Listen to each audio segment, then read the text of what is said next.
The translator on the Velthari registry ship caught the sound before anyone understood it. It was a small sound. A human female, recovered from the wreckage of a colony freighter that should have contained no survivors, was humming. The coordinator of recoveries, an Ithic named Sun Va, whose species had catalogued the emotional outputs of 41 civilizations, listened to the recording 6 times. The pattern was not a distress call. It was not a prayer. It carried no informational content their instruments could decode. The woman was strapped to a medical frame, 3 days without water, both legs crushed, and she was humming a sequence of tones to no one. Soon, Va logged it as a terminal stage neural misfire and moved on, because that was the logical conclusion, and the Ithic were nothing if not logical.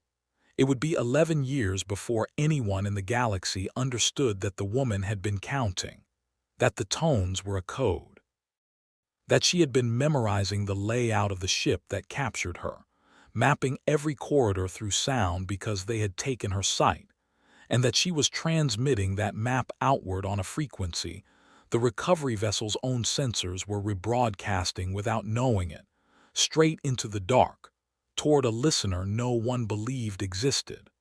But that is the end of one thread, and we are at the beginning.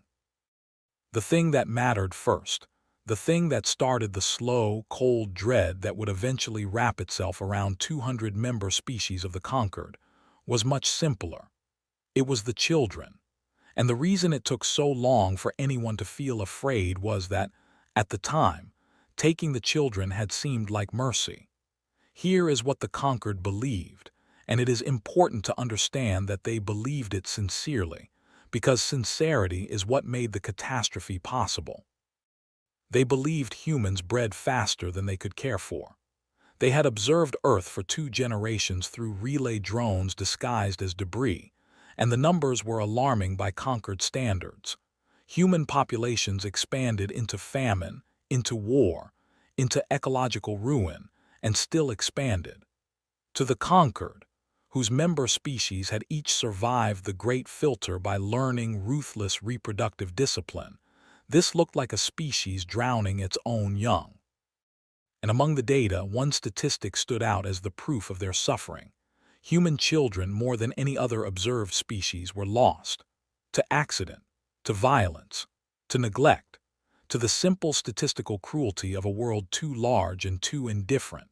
So when the conquered finally made contact quietly, through a brokered arrangement with a human consortium that turned out to be 3 corrupt men and a forged government seal, the deal they proposed seemed to them an act of profound generosity.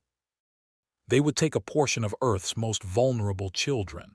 They would raise them, not as slaves, not as experiments, as wards.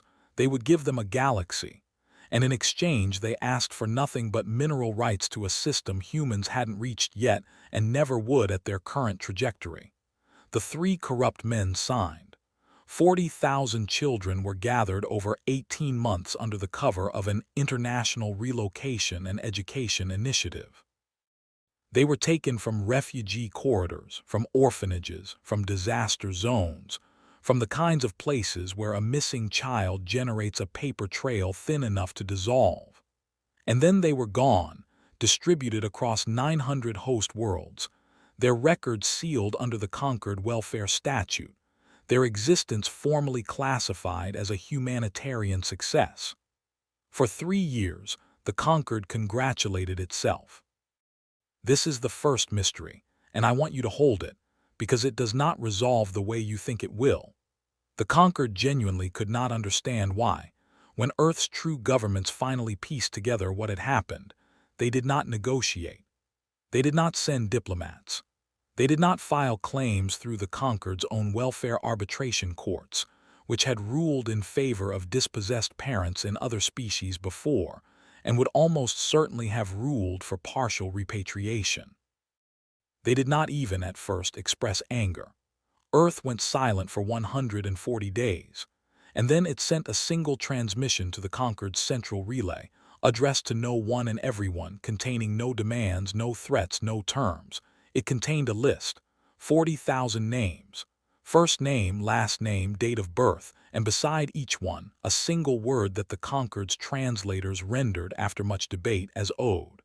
The Concord interpreted this as grief. Logical. A species mourning. They prepared compassionate outreach packages.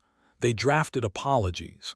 They scheduled a reconciliation summit for the following cycle and assumed, reasonably, that the humans would arrive weeping and grateful for the chance to see their offspring thriving on worlds richer than any they could have provided. That is the second mystery, why no human ever came to the summit. And the third, the one Sun Va would spend the rest of her life trying to answer, is why, on the night before the summit, every single one of the 40,000 children, on 900 worlds, separated by distances that light itself took years to cross, stopped sleeping at the same hour.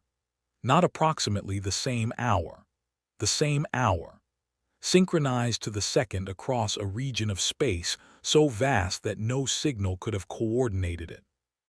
The host families reported it independently, confused, mildly alarmed. The children sat up in their beds, on worlds with different day lengths and different gravities and different suns, and they were calm, and they were quiet, and according to every report, each one of them said the same thing in their own language before lying back down. He's coming. The Concord's analysts flagged the event, ran it through coincidence probability models, got a result so close to zero that the software returned an error, and then, because they could not explain it, and because the explanation they could not imagine was too monstrous to consider, they classified it as mass suggestion artifact and deleted the anomaly from the summit briefing. That decision would later be studied as the precise moment the galaxy chose not to understand what was happening to it. The human who arrived instead of a delegation was named Adam Reyes, and the first thing the Concord noticed about him was that he was alone, and the second thing they noticed was that he was afraid, and both of these facts comforted them enormously. He came in a vessel that the Concord's defense net nearly didn't register, not because it was advanced, but because it was so primitive their threat algorithms had no profile for it. A modified deep survey craft, slow, ugly, leaking heat like a wound. It carried no weapons the scanners could find. Reyes requested docking with the central relay station, using protocols he could only have obtained from one of the children, which meant Earth had communication the Concord didn't know about, which should have frightened them, and didn't, because they were busy being relieved that the human looked so small. Sun Va was assigned to receive him, partly because of her recovery ship experience, partly because the senior coordinators considered the matter beneath them now that the threat had resolved itself into a single frightened man. She met him in a neutral chamber and read his vital signs the moment he entered. Elevated heart rate, cortisol flooding his system, micro tremors in the hands, pupils dilated. By every metric her species used to measure another being's state, Adam Reyes was a creature on the edge of collapse. "You're terrified," she said, not unkindly. The Ithic did not consider it rude to state observable fact. "Yes," he said, "I am." She catalogued this as cooperation. A frightened being negotiates. A frightened being makes concessions. She had prepared for grief and found something even more workable, fear. She offered him a seat. She offered him images, and she did this gently, she believed, as a gift, images of the children. Healthy, educated, some of them laughing. A girl of perhaps 14 taken from a flooded city, now fluent in 3 conquered languages and apprenticed to a master cartographer on a world of singing crystal. A boy who'd been found malnourished in a war zone, now tall and strong, training as a star pilot. "You see," Sun Va said, "they are well. They are more than well. We did not harm them. We saved them." And Adam Reyes looked at the images for a long time, and his fear did not decrease, and Sun Va noted with the first faint flicker of unease that his terror was not the terror of a man who feared her. "That's a beautiful little girl," he said quietly, looking at the cartographer. "Her name is Myra. Her mother survived the flood. Her mother has been looking for her for 3 years. The records indicated she was orphaned. The records were written by men who were paid to write them. Sunva felt something she had no efficient word for. The Ithic language had 11 terms for certainty and only one for doubt, and she used it now internally like a tongue probing a cracked tooth. If there has been an error in our records, she said carefully, the welfare courts will. I'm not here about the courts, Reyes said. Then what are you here for? And here Adam Reyes did the first thing that the Conquered could not fit into any of its models, the first crack in 3 years of comfortable understanding. He did not make a demand. He did not issue an ultimatum. He reached into his coat slowly, so the security field would not flare, and he took out a small worn photograph paper, an artifact so antique that soon Va's translator had to explain what it was, and he set it on the table between them. A child. A boy, maybe 6. Dark hair, a gap in his front teeth, holding a toy starship up to the camera with the particular fierce joy that human children direct at the things they love most. His name is Daniel, Reyes said. He's my son. He was on the 3rd transport, world designation Theth-9. He died 14 months ago in a transit accident that your welfare authority classified as unavoidable and closed without investigation. Soon Va was silent. The Ithic do not apologize easily. It requires accepting a debt that can never be repaid, and their entire civilization is built on the principle that all debts must balance. I'm not here to get him back, Reyes continued, and his voice did not break, and that steadiness was somehow worse than weeping would have been. I can't. I came here to understand something. I came to look at the people who decided my son was a statistic, and now I've seen you. And I need to tell you something, and I need you to carry it back to whoever decided this was mercy. He leaned forward. You think we're here to negotiate. You think we'll trade. You think because you can see I'm afraid that you understand what I am. But you've made a mistake that your kind has apparently never made before, and I don't think you even have a word for it. He tapped the photograph. You took our children, and you assumed that meant you had leverage. You assumed that the thing we love most would make us cautious, careful, easy to control. He stood. You did exactly the opposite of what you intended. Soon Va's instinct was to log this as bravado, the empty defiance of the powerless observed in many species. But her instruments were still reading him, and they reported something her conclusion could not accommodate. As Adam Reyes spoke those words, his fear did not spike. It dropped, steadily, as though saying them aloud had relieved a pressure. As though he had been afraid of something and was no longer, because the thing he feared had already happened and there was nothing left to dread. A frightened being negotiates, but a being who has already lost the thing he was afraid to lose, that being is not negotiating. That being is doing something the Ithic had no model for at all. He left. His ugly little ship undocked and limped away into the dark, and the Conquered let it go, because it was one man, and one man is not a war. The third mystery deepened that night. On 900 worlds, the 40,000 children stopped attending their lessons. They were not rebellious. They did not riot. They simply, calmly, in perfect coordination, stopped. They sat. The cartographer's apprentice, Myra, set down her instruments mid-survey and folded her hands and would not be moved. The star pilot in training powered down his simulator and sat in the dark cockpit and stared at nothing. When their host families asked what was wrong, the children gave answers that were polite and gentle and made no sense. It's almost time, they said. Time for what? The families asked. And the children, every one of them on every world, gave the same answer, and this time the Conquered did not delete it from the record, because this time the Conquered was beginning slowly to be afraid. Time to go home. The Conquered convened an emergency session. They pulled the children's communication logs and found nothing, no transmissions, no signals, no means by which 40,000 miners across light years could have coordinated anything. They examined the children medically and found them healthy, calm, and utterly unremarkable. They interrogated the host families and learned only that the children had over 3 years been quietly, patiently, unremarkably teaching themselves things. Languages, mostly. The children had learned languages at a rate that the Concord's educators had praised as evidence of human adaptability, and that the Concord's analysts now reviewed with growing horror because the children had not learned the languages they were taught.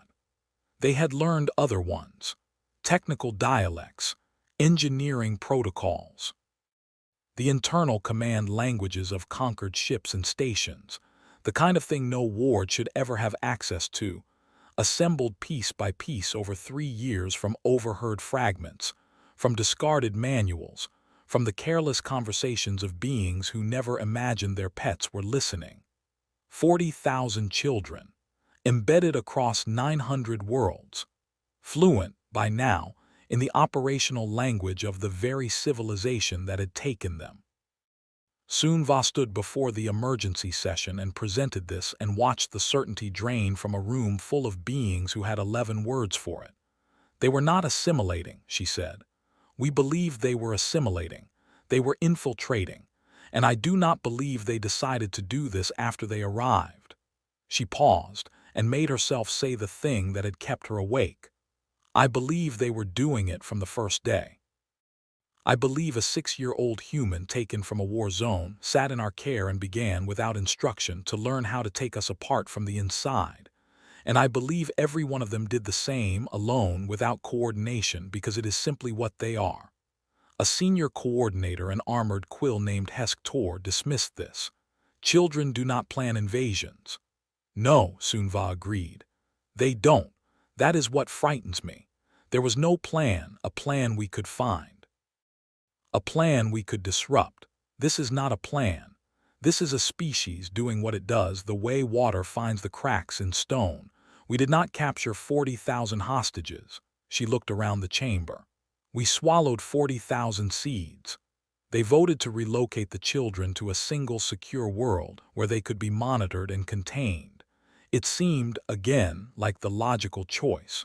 It was the 4th catastrophic misinterpretation, and it was the one Adam Reyes had been counting on. Because the moment the Conquered began gathering the children into one place, they did something they had not done in 3 years of careful dispersal. They created a destination, a single point in space where every stolen human child would be. And Earth, slow, primitive, weaponless Earth, had spent those 140 silent days and the years before them building exactly one thing. Not a fleet, not a weapon, a means of finding that point. Let me tell you what Earth had actually been doing, because the Conquered didn't understand it until far too late, and even then they understood it the way you understand a disease, only after it has already entered the blood. Earth could not build a navy that could threaten the Conquered. The technological gap was real and unbridgeable. The Conquered could have rendered Earth lifeless in an afternoon, and the only reason they hadn't was that it would have violated their own welfare statutes, which forbade harm to a species under their protection. The humans knew this. Adam Reyes knew it. The 3 corrupt men who'd signed the children away had, in their corruption, taught the Conquered one true thing about humanity, that we will trade almost anything. And so the Conquered assumed we would trade away our fury too, given time, given grief, given the soothing images of laughing children. What they did not understand was what Reyes had tried to tell Sun-Va with the photograph of his dead son, that there is a kind of human who, having lost the thing he feared to lose, becomes the most dangerous thing in any room, because he has nothing left to bargain with and therefore cannot be bargained with. Earth did not build a navy. Earth built a listener. The largest, deepest, most sensitive array of receivers the species had ever attempted, scattered across the solar system, tuned to catch the faintest echo of Conquered communication leaking through the dark. And to that listener, Earth fed everything. Every fragment the children could push outward, every map hummed in code by a dying woman on a recovery ship, Every byte of conquered operational language the children had patiently learned and patiently, invisibly, transmitted home through channels the conquered didn't know they'd left open. The children were not waiting to be rescued. The children were the rescue. They had been, all along, building the thing that would let their parents find them. 40,000 of them, alone, frightened, surrounded, doing the slow, patient, impossible work of mapping a galaxy from the inside, one whispered coordinate at a time, for 3 years, with no guarantee anyone was listening, with no way of knowing if their parents were even alive and doing it anyway, because they were human. And the conquered had taught them, by taking them, the one lesson humans learn faster than any other species in the galaxy, that the people who love you will come, no matter the cost, no matter the odds, even if it kills them, especially if it kills them. That was the rehook the galaxy never saw coming, the synchronized waking, the phrase "he's coming." It was never prophecy. It was never some mystical human telepathy. It was the night the children's transmissions finally reached Earth, the night the listener finally caught the signal, and the children who had built into their code a single confirmation pulse, a way for Earth to answer back, a way to say "we heard you," received their reply. 40,000 children across 900 worlds got the same 3-word answer at the same instant, bounced back through the relay network they'd spent 3 years compromising. "We are coming." They didn't know how. They were children. They couldn't have known what Earth would do with what they'd built. They only knew that someone had answered. And so they said, "He's coming," and they meant all of us, every parent, every soul on a world that had been told its children were dead and had refused to believe it. The conquered, gathering the children into one place, had no idea they were assembling a beacon that was already lit. When the human ships came, they did not come as a fleet.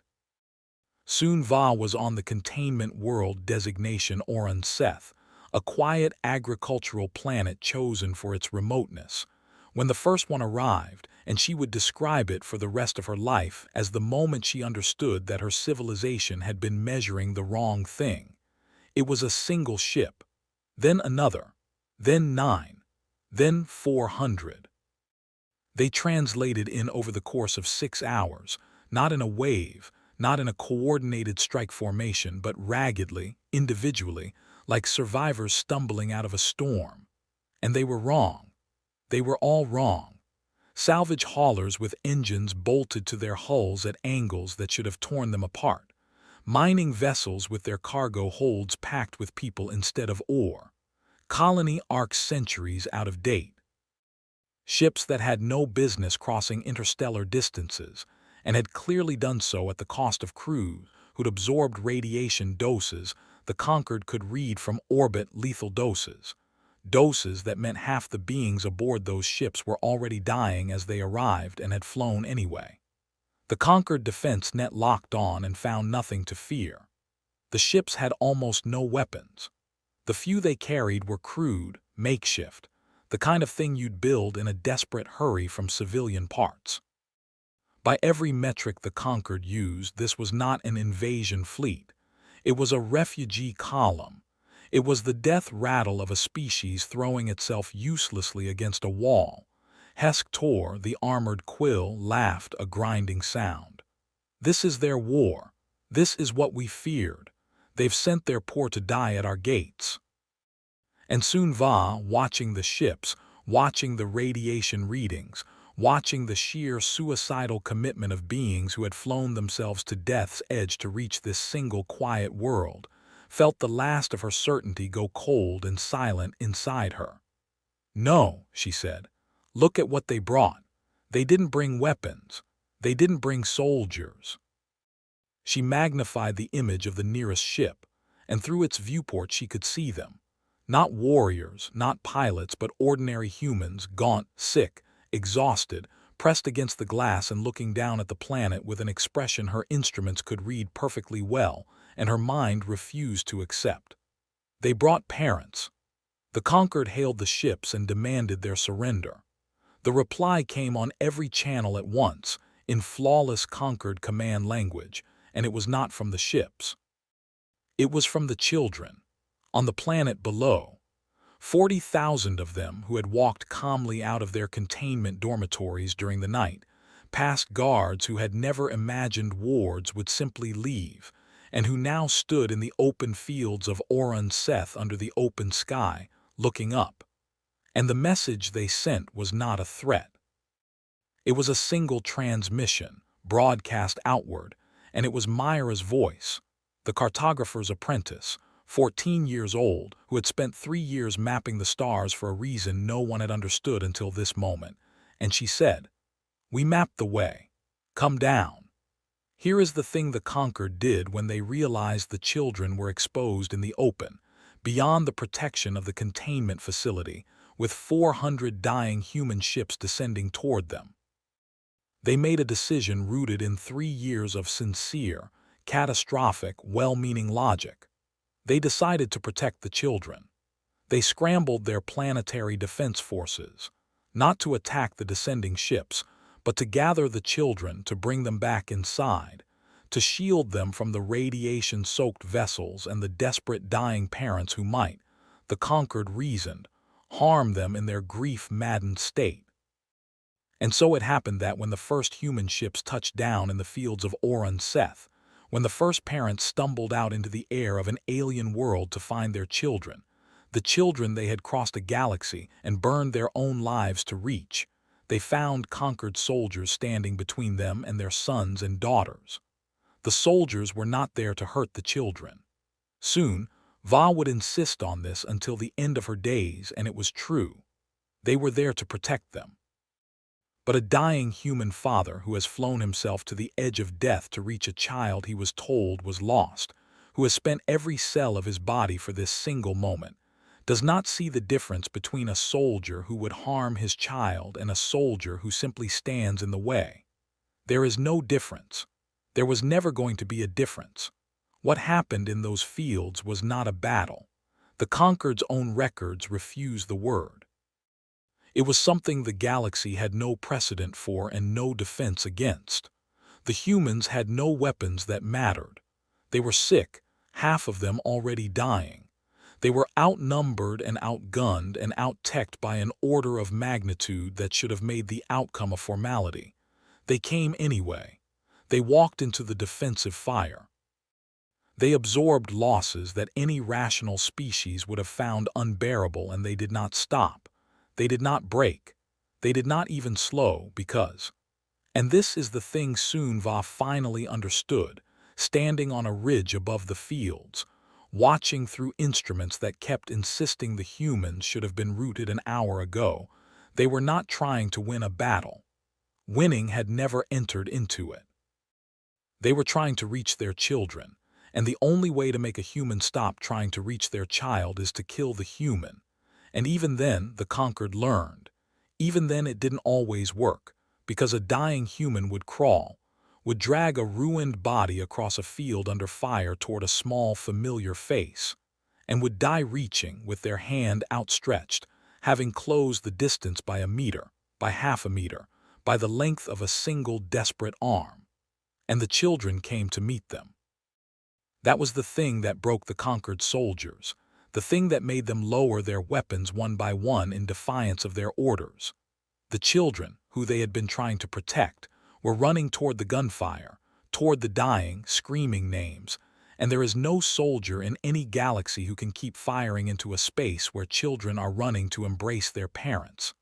The Quill commander, Hesk Tor, gave the order to hold the line 3 times. The 3rd time, his own soldiers refused. One of them, soon Va never learned the soldier's name, set down his weapon and said, on the open command channel, in a voice the whole Conquered force could hear, "I will not be the thing that stands here. I do not want to be the thing that stood here." That sentence would later be carved into the wall of the Conquered central chamber, beneath the 40,000 names, as the moment a civilization began to be ashamed of itself. But I have not yet told you the cost, and there is always a cost, and with humans the cost is the whole point. Of the 400 ships that reached Orun Seth, The crews of more than half were dead within a month from what they had absorbed crossing the dark. They had known. The Concord recovered the ship's logs and found that they had all known, every adult aboard, that the journey would kill them. They had calculated it. The radiation, the acceleration, the systems pushed past every safe limit. The math was in the logs done in human hands, and beside the math on ship after ship, the same conclusion written in a dozen languages, acceptable. They had decided that reaching their children was worth their lives, and they had been right by the only arithmetic that mattered to them, and the Concord, reading those logs, understood at last the nature of the thing they had provoked. Not a fleet, not a weapon. A species that could look at certain death and file it under acceptable when the thing on the other side was a child's face, and that could do this not once, not as a heroic exception, but ordinarily in their thousands, as a matter of course, the way other species breathe. Adam Reyes was on one of those ships. He had not, of course, gone home after the meeting with Sun Va. He had gone to Earth and he had told them what he'd told her, and then he had done the thing he'd been planning since the day his son's death was filed and closed without investigation. He had volunteered for the first ship, the one with the worst odds, the one whose crew the math marked most certainly for death. He had no child left to reach. Daniel was gone. But there were 39,999 other children, and Adam Reyes had decided that since he could no longer be a father to his own son, he would be a father to the distance. He would be one of the ones who closed it, so that some other parent's math might come out acceptable with a living child at the end of it. He survived the landing. He did not survive the month. Sun Va was with him at the end, because by then she had stopped being a coordinator of the Concord and had become something else, something her species did not have a word for, a being who had watched her civilization's certainty die in a field and had chosen to stay among the people who killed it. She asked him, near the end, the question that had haunted her since the recovery ship, since the humming woman, since the photograph. "Why?" she asked. "You knew you would die. You had no child left to save. Why did you come?" And Adam Reyes, who could barely speak by then, looked at her with eyes that held no fear at all, because the thing he had feared had already happened a long time ago, and he said, "Because someone answered." He did not explain. He didn't need to. Sun Va understood. She had read the children's logs by then. She knew about the listener, the signal, the three-word reply bounced back through a galaxy.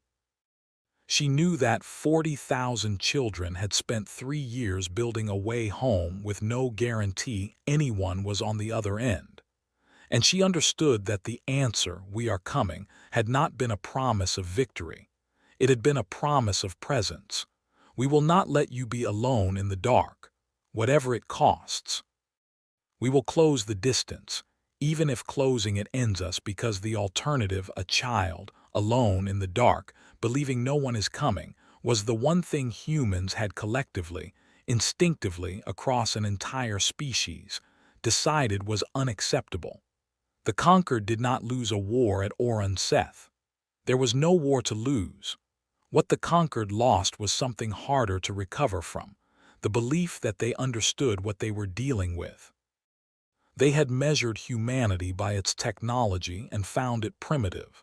They had measured it by its discipline and found it chaotic. They had measured it by its fear and found it weak. And every measurement had been correct, and every measurement had been useless, because they had never thought to measure the one thing that mattered: the depth to which a human being would go, the price a human being would pay, the sheer unreasoning persistence of human love, which did not calculate, which did not balance, which did not stop. The children went home, most of them. Earth and the Conquered built in the aftermath something neither had expected, not peace exactly, but a wary, permanent, mutual understanding, the kind that exists between a predator and a thing it has learned it cannot safely eat. The welfare statutes were rewritten. The 3 corrupt men were found, Earth found them, and what happened to them was not spoken of. Sun Va stayed. She wrote the official Concord account of the events at Orun Seth, and at the request of no one, she added an appendix that the council tried to remove and could not, because she had transmitted it to every member world before they could stop her. The appendix was short. It was the thing she had learned. It read, "We believed we were the careful species, and they were the careless one.